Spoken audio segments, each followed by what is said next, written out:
This is part 5 of the Bay State guitar rebuild. This guitar was built in 1896, and at this point, I'm basically removing anything that's either failed or is about to. I'm using my heating iron and my heat gun to soften the glue of old patches, repairs, and some now destroyed original parts. I wanted to remove all of this to make way for new, reliable repairs. The major concern is rebuilding the section of the top that was destroyed. Before starting any repair, I have to understand my goal.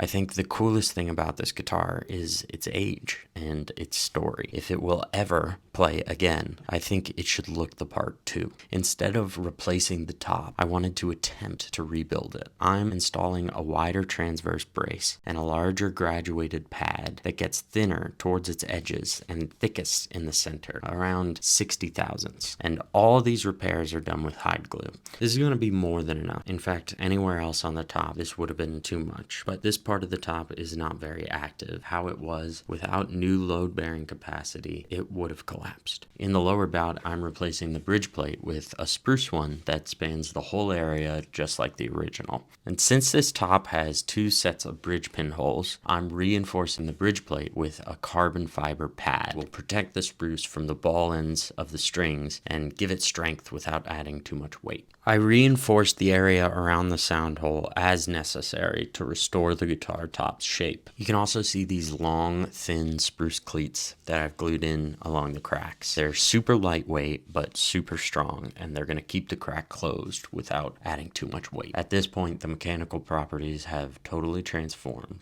With the tap, it rings like a bell